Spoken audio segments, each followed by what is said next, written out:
face à ce défi gigantesque? Écoutez, je suis né en 1955, j'ai 64 ans. Quand je suis né, c'était pas si longtemps quand même, il y avait 2,5 milliards d'habitants. 2,5 milliards d'habitants. Sur moins de la vie d'un homme, la population mondiale a été multipliée par 3. C'est incroyable. Dans 30 ans, nous serons 9 milliards. À la fin du siècle, nous serons 11 milliards. Mais c'est fait. C'est-à-dire, quoi que nous décidions, c'est fait. Donc, le choc n'est pas un choc climatique. Il y a un dérèglement climatique évident auquel il faut apporter une réponse.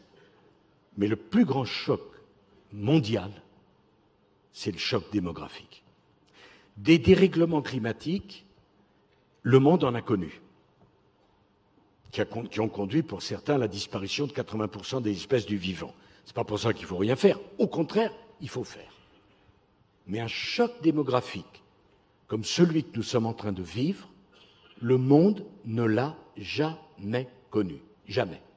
Dans 30 ans, le Nigeria aura plus d'habitants que les États-Unis d'Amérique. Au plus court, la Méditerranée, c'est 780 km, au moins large. On va passer de 1,2 milliard d'Africains à 2,5 milliards. Donc, je dis, la crise migratoire n'a pas commencé. Elle n'a pas commencé. Elle est à venir. Alors, on peut refuser ça, si on veut. Comprenez-moi. C'est d'ailleurs la première source de pollution, par parenthèse. Parce que vouloir promouvoir le développement durable sans poser la question de l'explosion de la démographie mondiale, ça n'a aucun sens. Je ne sais pas si vous avez été à Lagos, qui n'est même pas la capitale du Nigeria. 22 millions d'habitants.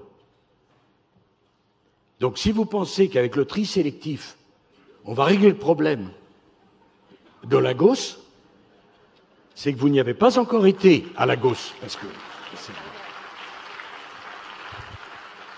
ma voisine dit ça aidera, certainement. Mais je voudrais vous dire une chose, 22 millions de gens qui consomment bien, ça fait plus de dégâts qu'1 million qui consomment mal.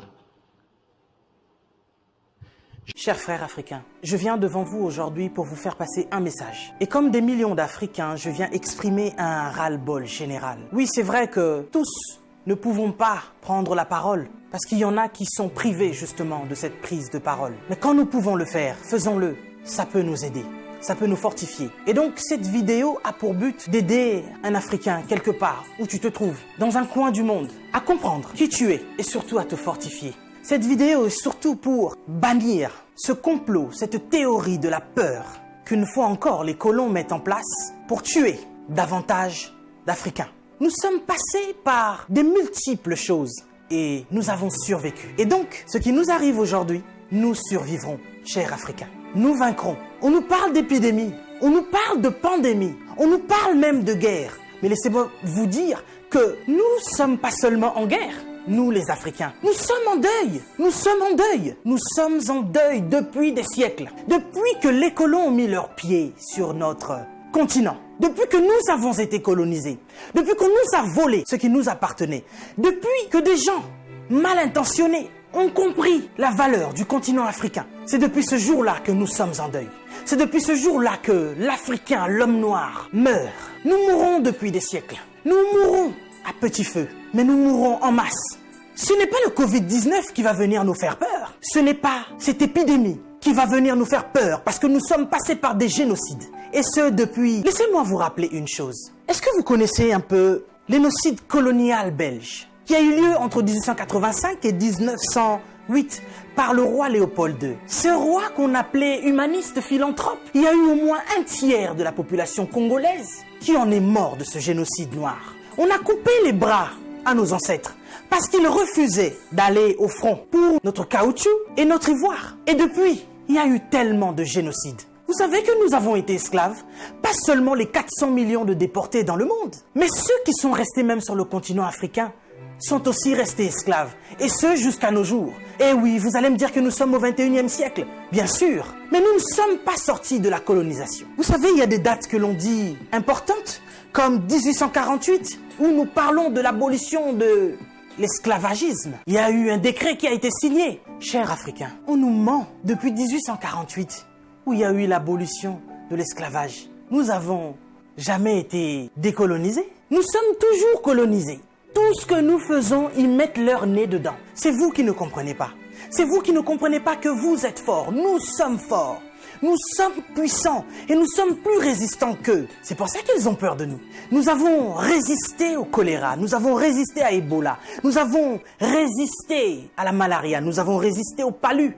Nous résisterons au Covid-19. Ils veulent vous faire peur. Ils veulent nous faire peur. Il faut être prudent. Oui, la Bible nous recommande d'être prudent, mais pas d'avoir peur. Ils nous alarment sur cette épidémie qui n'a même pas encore tué 100 000 personnes. Mais en Afrique, c'est des millions d'âmes qui se meurent chaque jour de la famine. Eh oui, laisse-moi vous éclairer, vous ouvrir les yeux. Je vous ai dit que nous étions plus qu'en guerre. Nous sommes en deuil. Nous sommes en deuil. Et c'est depuis qu'on nous a colonisés. Nous n'avons même pas pu pleurer nos morts, pour beaucoup, parce qu'ils les entassaient dans des fosses communes. Parce qu'il y a encore, à l'heure où je vous parle, nos frères qui sont en Libye et dans tous ces pays que vous connaissez, où il y a encore la traite des Noirs. Les esclaves modernes, il y en a encore. Et vous imaginez avec ce fléau d'épidémie, il y a encore des fermes humaines aujourd'hui. Nos frères sont en train de mourir et nos dirigeants sont conscients. Mais que font-ils? C'est plus qu'une pandémie, c'est plus que cette épidémie.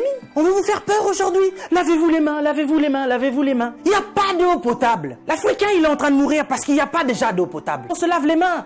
Ok, nous allons nous laver les mains. Mais avec quelle eau? Vous parlez de confinement? Oui, l'Africain veut rester chez lui. Il n'y a pas d'électricité. L'Africain va manger quoi? Et c'est aujourd'hui, comme par enchantement, cher président, que vous signez des décrets de crise. Et vous vous posez la question, comment vous allez faire pour nourrir la population? Mais de quelle population vous parlez? Ces gens meurent depuis des années. Il y en a qui sont au pouvoir depuis plus de 40 ans. D'autres qui sont morts parce que justement, ils ont été destitués. Si on ne les avait pas chassés du pouvoir, ils seraient encore en vie. Vous êtes sans pitié, cher président. Vous et vos dames de fer. Vos enfants, n'en parlons même pas. Ce sont des people. Vous êtes à l'image de vos parents. Mais vous qui gouvernez, qu'est-ce que ça vous coûte d'offrir des hôpitaux décents aux Africains? Vous savez, nous sommes ici en France. Les personnels soignants sont en crise, sont en larmes depuis des années. Ils crient au scandale de ce qui se passe dans les hôpitaux. Pour nous autres qui avons des membres de nos familles qui travaillent dans les hôpitaux, nous savons ce que c'est. Ils nous racontent l'enfer de ce qui se passe dans les hôpitaux français. Mais du moins, nous avons des hôpitaux décents. Mais nous crions à la crise sanitaire. Mais en Afrique, c'est comme si c'est maintenant que vous vous réveillez. Je n'arrive pas à dormir. Je me vois mal aller dormir sur mon lit. Alors que je pense à tout ce continent africain qui est en deuil. Et ça, depuis, je me dis, mais cette épidémie, cette pandémie, si ça devait toucher le petit peuple, qu'est-ce que nous allons devenir? Mais Africains, laisse-moi te dire que nous avons vaincu toutes ces épidémies. Choléra, Ebola, malaria, palu. Nous vaincrons ce petit Covid-19. Nous sommes plus forts que ça.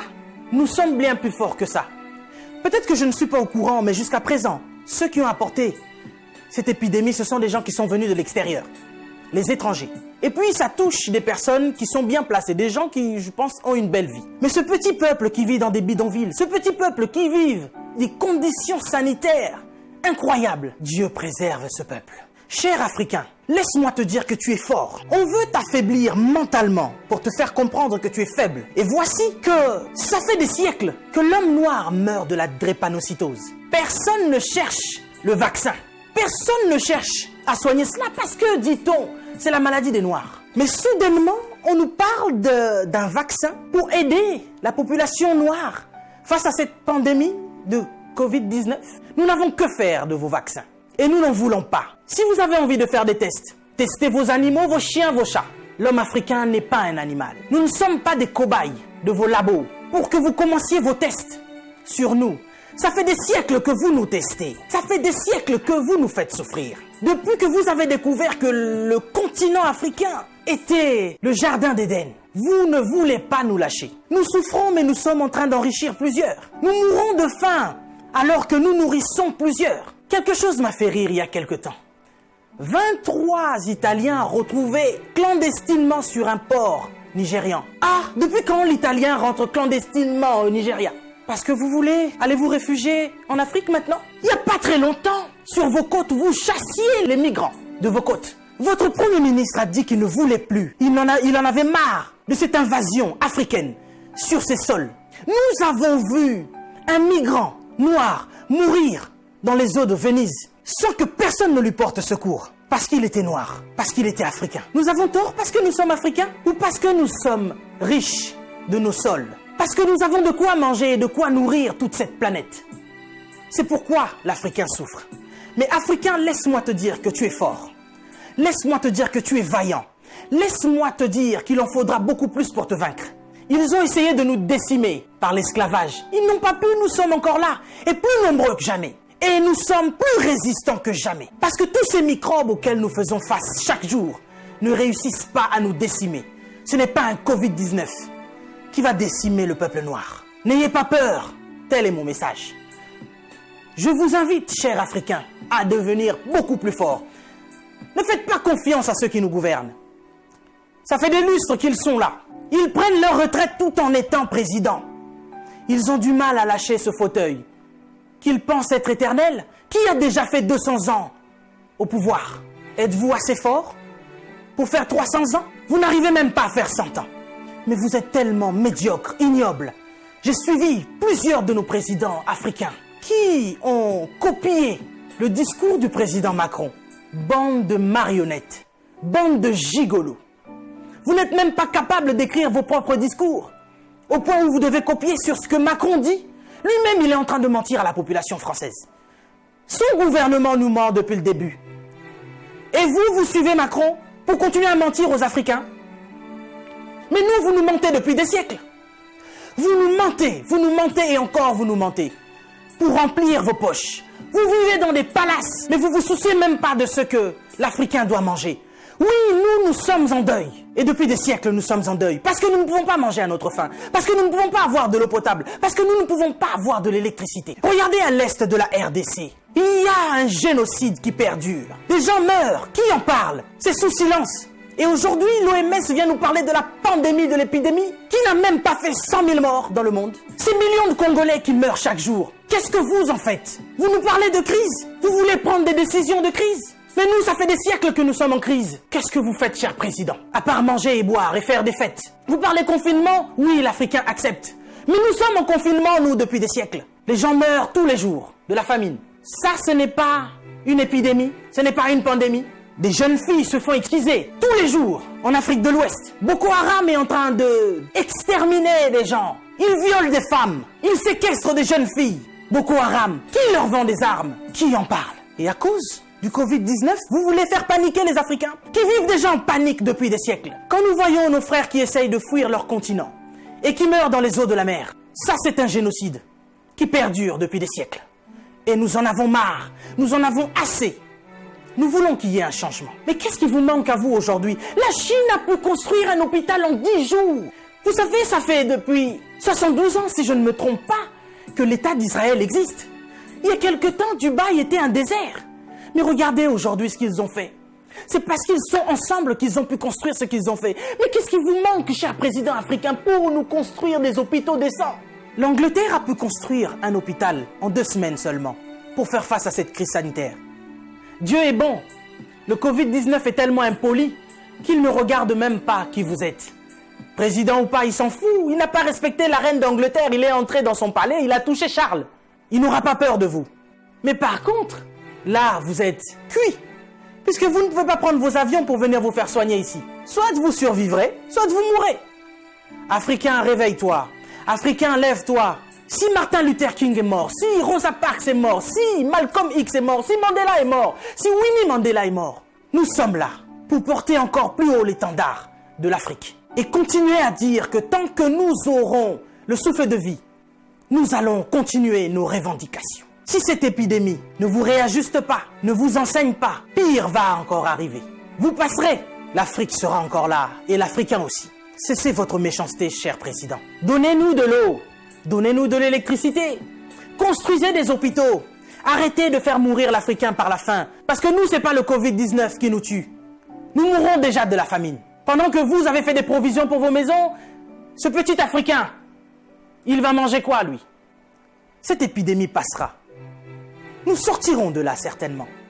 Mais vous n'allez pas vous en sortir ainsi, devant le tribunal de Dieu. Mais avant le tribunal de Dieu, ici sur cette terre, vous serez jugés. Africains, sois forts. Que personne ne te fasse peur. Respectez les règles d'hygiène, mais n'ayez pas peur. Nous sommes forts. C'est Dieu qui nous protège. Et que Dieu vous protège, chers Africains. Que Dieu vous garde là où vous êtes. Le combat n'est pas encore fini. Ça ne fait que commencer. Que Dieu nous fasse justice.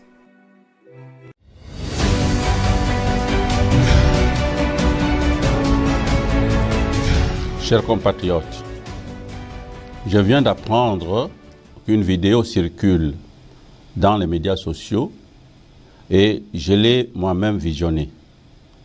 Mon message de ce soir est d'apaiser la tension que j'observe dans la population. Mon intention en parlant du vaccin Covid-19 n'était pas d'affirmer que nous allons commencer la vaccination en RDC sans qu'il soit testé auparavant en Amérique et ailleurs. Des essais de vaccination ont déjà commencé dans ces pays, notamment les États-Unis et en Chine. Par ailleurs, nous savons toujours que les vaccins contre la polio, la rougeole, les tétanos et tant d'autres que nous utilisons aujourd'hui ont été d'abord testés en Belgique, en France et aux États-Unis avant d'être introduits ici chez nous en Afrique. Récemment, en Afrique de l'Ouest et en RDC, des épidémies de la maladie à virus Ebola ont été maîtrisées grâce à l'utilisation d'un vaccin expérimental RVSV. Je suis moi-même congolais et ne permettrai jamais d'utiliser les Congolais comme cobayes. Pour l'instant, nous nous focalisons à maîtriser la pandémie du Covid dans notre pays. Le plus important pour le moment est d'observer les gestes barrières et les mesures d'hygiène pour lutter contre la pandémie du Covid-19. Ensemble, nous allons vaincre le Covid-19 en RDC.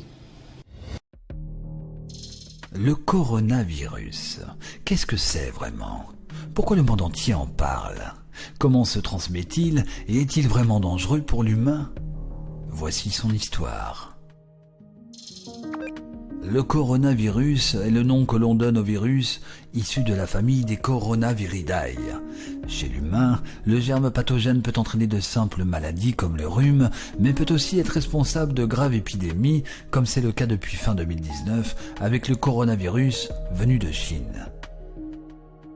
Mais revenons un peu en arrière, car oui, les coronavirus ont existé avant, et si dans la majorité des cas ils entraînent des infections asymptomatiques ou bénignes, ils peuvent également provoquer des épidémies.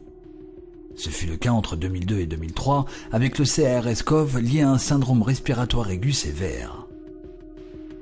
Partie de la province de Guangdong au sud-est de la Chine, l'infection a touché une trentaine de pays dans le monde. Elle était sans symptômes dans certains cas, ou source de fièvre, de toux sèche, de douleurs musculaires, de céphalées, de fatigue importante voire de détresse respiratoire aiguë. Au total, 774 décès ont été recensés. Grâce entre autres à l'alerte mondiale générée par l'OMS, l'épidémie a pu être contrôlée. Mais en 2012, le pays de l'Arabie Saoudite est également touché par un coronavirus appelé MERS-CoV. À ce jour, il est responsable du décès de 567 décès dans 26 pays, seulement 2 cas diagnostiqués en France en 2013. Le MERS-CoV est accompagné des mêmes symptômes que son prédécesseur, le SRAS-CoV. Les deux coronavirus ont comme réservoir la chauve-souris, mais un second hôte a entraîné la transmission à l'homme. La civette pour le SRAS-CoV et le dromadaire pour le MERS-CoV. La piste d'un virus provenant des chauves-souris semble se confirmer. Selon une étude, le génome du virus est identique à 96% à celui d'un coronavirus qui circule chez les chauves-souris. Mais la transmission ne peut être pas produite directement entre la chauve-souris et l'humain, car pour un passage à une autre espèce, il faut des contacts nombreux et répétés. Et pour l'heure, l'animal à l'origine de la transmission à l'homme n'a pas encore été identifié avec certitude. Or, identifier l'hôte intermédiaire pourrait contribuer à juguler l'épidémie. Dans le cas du SRAS où l'animal en cause s'était avéré être la civette, l'interdiction de la consommation de ce mammifère avait permis de prévenir toute réintroduction du virus. À l'inverse, l'épidémie de MERS se poursuit en partie parce que le réservoir du virus est le dromadaire, un animal domestique. Mais alors, qu'en est-il de la contagion chez l'humain ? Les premiers cas concernant uniquement des personnes ayant fréquenté le marché d'animaux vivants de Wuhan, l'hypothèse d'une zoonose avait été immédiatement privilégiée et le risque de transmission interhumaine avait été écarté. Mais depuis, il a finalement été bel et bien été établi que le virus se transmettait entre humains. Fin 2019, un nouveau coronavirus est détecté en Chine et nommé 2019 nCoV. Les premiers cas d'infection pulmonaire sont remarqués sur le marché de Wuhan, à l'est du pays. Les symptômes sont également de la fièvre, une toux sèche, un essoufflement, voire une détresse respiratoire aiguë, une défaillance multiviscérale ou une insuffisance rénale aiguë chez certaines personnes plus à risque. Avec près de 10 000 cas recensés dans le monde par l'OMS, l'infection est présente en Europe, dont l'Allemagne, la Finlande et la France. Au 30 janvier 2020, 6 cas ont été répertoriés dans l'Hexagone par le ministère des Solidarités et de la Santé. Au rang des nouvelles encourageantes, les chercheurs de l'Institut Pasteur ont annoncé vendredi dernier être parvenus à isoler et à mettre en culture des souches du coronavirus, une première en Europe qui représente une avancée majeure dans la course au vaccin dans laquelle se sont engagés divers laboratoires pharmaceutiques à travers le monde. Mais même en allant très vite, et je cite, « Aucun fabricant n'est capable d'avoir un vaccin prêt pour l'été, ni même l'automne », a estimé dans la foulée Stéphane Bancel, directeur général de la société biotechnologique américaine Moderna Therapeutics. Or, selon lui, il est très dur de prédire aujourd'hui si la situation va être grave à l'automne ou si le virus aura complètement disparu.